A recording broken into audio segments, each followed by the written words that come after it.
وہ باتیں جن باتوں سے ہم لوگ غلط فہمی میں مبتلا ہے کہ اس سے وضو ٹوٹ جاتا ہے وہ رکھتا ہوں. اب اس کے علاوہ وضو کسی چیز سے نہیں ٹوٹتا، لیکن کچھ باتیں ہیں جو بہت عام ہیں. پہلی چیز، شک سے کیا وضو ٹوٹ جاتا ہے لوگ پوچھتے ہیں، تو شک سے وضو نہیں ٹوٹتا ہے، یقین سے وضو ٹوٹتا ہے. اسلام میں کوئی بھی عبادت شک کی بنیاد پہ ضائع نہیں ہوتی ہے. وضو عبادت ہے تو شک کی بنیاد پہ وضو نہیں ٹوٹتا.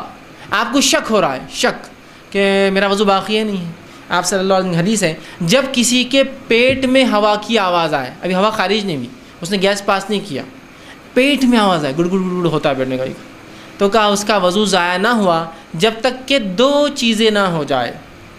ایک، آواز نہ آ جائے، ظاہری آواز، پیٹ میں الگ آواز ہوتی، دوسرا بدبو نہ آ جائے، جب تک وضو نہیں ٹوٹا. سمجھ رہے آپ؟ کسی انسان کا شک میں وضو نہیں ٹوٹتا ہے. ہم میں سے بہت سے لوگ صرف شک میں وضو توڑ دیتے، یار کچھ تو بھی ہوا، یقین نہیں ہے تو مت، وضو نہیں ٹوٹا آپ کا. پہلی چیز، شک سے وضو نہیں ٹوٹتا. صحیح مسلم کی روایت ہے کہ تم میں سے کوئی شخص پیٹ کی آواز سے وضو کو ضائع نہ سمجھے جب تک کہ دو چیزیں نہ ہو جائیں، خود آواز نہ سن لے یا بدبو نہ آ جائے. ہو گیا، شک سے وضو نہیں ٹوٹتا، پہلی چیز. دوسرا، قہقہے لگا کے ہنسنے سے وضو نہیں ٹوٹتا. جیسا کہ ایک روایت آتی ہے کہ نبی اکرم صلی اللہ علیہ وسلم کو نماز پڑھ رہے تھے، ایک صحابی جن کی آنکھ میں تکلیف تھی وہ آنکھ کو ملتے مسجد میں داخل لگے، صف کے سامنے سے ایک گڑھے میں گر گئے. ان کے گرتے کچھ صحابہ نے ہنسنا شروع کر دیا نماز میں. تو آپ نے کہا جس نے ہنسا وہ دہرائے. یہ روایت ضعیف ہے، یہ روایت صحیح نہیں ہے.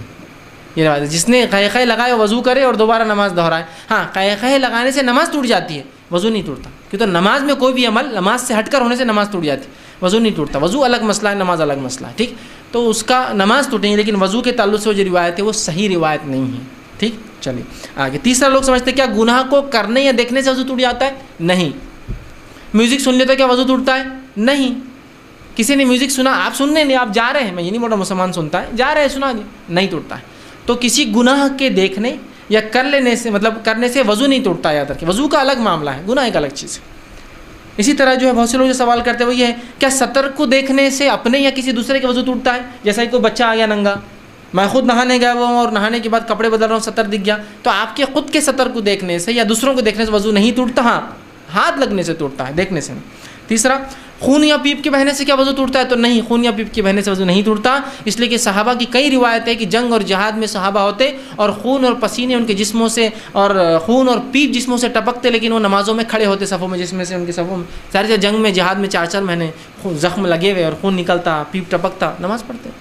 اور کوئی بھی ایک بات ہوتی نہیں ہوتا تو آپ سے فرماتے نا کہ تمہاری نماز نہیں ہو رہی، تمہارا وضو فلاں. یہ ایک بھی روایت ایسی ملتی نہیں خونوں میں. بلکہ عمر ابن خطاب رضی اللہ عنہ کو جب خنجر مارا گیا اسی حالت میں آپ نے نماز مکمل کی تھی، خون نکل گیا تھا نا. اگر خون نکلنے سے وضو ٹوٹ جاتا تو عمر ابن خطاب کی نماز رضی اللہ عنہ کی نہیں ہو فجر کی ہو، لیکن آپ نے ویسے ہی کنٹینیو کی، اس کو اندازہ لگائیے. ٹھیک ہے. اسی طرح ٹخنوں کے نیچے یا کپڑے لٹکانے سے وضو ٹوٹتا ہے. ٹخنوں سے نیچے کپڑے لٹکانا ایک گناہ ہے، سنگین گناہ ہے، گناہ کبیرہ ہے، لیکن اس سے وضو کا تعلق نہیں. یاد رکھیں، وہ روایت جو آتی ہے جس نے اپنے لیزار کو ٹخنوں سے نیچے لٹکا اس کا وضو نہیں، وہ روایت ضعیف ہے. یاد رکھیں، علامہ ناصر الالبانی نے پہلے اس کو انشاءاللہ حسن کہا تھا، لیکن بعد میں اپنی تصنیف میں انہوں نے اس کو ضعیف کہا. تو لہٰذا ٹخنوں سے نیچے کپڑے لٹکنا گناہ ہے، لیکن اس سے وضو کا تعلق نہیں ہے.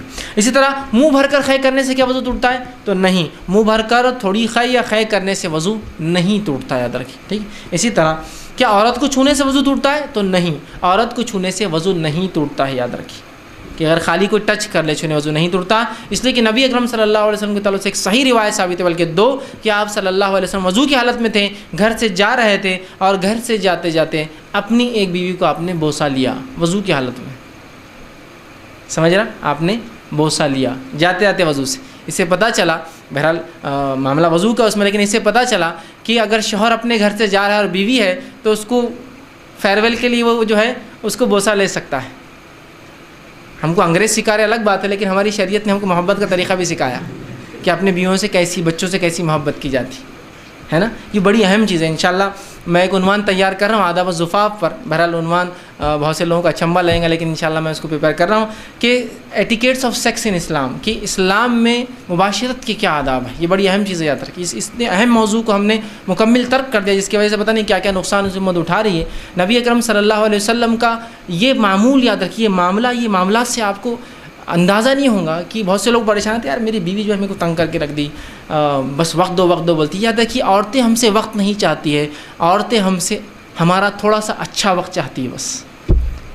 اور نبی اکرم صلی اللہ علیہ وسلم کے تعلق سے ایک روایت آتی ہے کہ آپ صلی اللہ علیہ وسلم اپنے بیوی کے پاس داخل ہوتے رات میں تو اس کو اتنی دیر بوسہ لیتے. آپ کو شاید بہائی لگیں گی لیکن یہ حقیقت ہے, یاد رکھیں ان چیزوں کو سمجھنا ہوگا, یہ نبی نمونہ تھا ہمارے لیے کہ اتنی دیر بوسہ لیتے کہ روایت میں آتا ہے کہ آپ کی اہلیہ بس کے الفاظ ادا کرتی.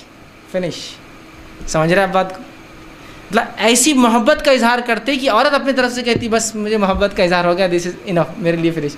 بس کے الفاظ آتے ہیں, اندازہ یہ ہے طریقہ. تو عورتیں ہم سے وقت نہیں چاہتی, ہمارا اچھا وقت چاہتی ہے, تھوڑا وقت لیکن اچھا وقت دیجیے. تو آج کے اس دور میں ہوتا ہے کہ ہم لوگوں کو لگتا ہے یہ تو غیر اسلامی ہے, انگریز ہم کو سکھا رہے کہ جاتے وقت یہ کرنا وہ کرنا. یہاں نبی اکرم صلی اللہ علیہ وسلم گھر سے نکلتے کبھی تو اپنی بیوی کو بوسہ لیتے. تو اس سے پتہ چلا اگر عورت کو چھونے سے وضو, میں نے روایت اس لیے آپ کے سامنے رکھی کہ عورت کو چھونے سے وضو نہیں ٹوٹتا ہے, اس لیے کہ رسول اللہ بوسہ لیتے نا, بوسہ لینے میں ظاہر سی بات ہے چھونا شامل ہوتا ہے, تو بہرحال وضو نہیں ٹوٹتا اس سے. جو غلط فہمی ہے وہ دور کرنے کے لیے. دوسری چیز, وضو کب مستحب ہے؟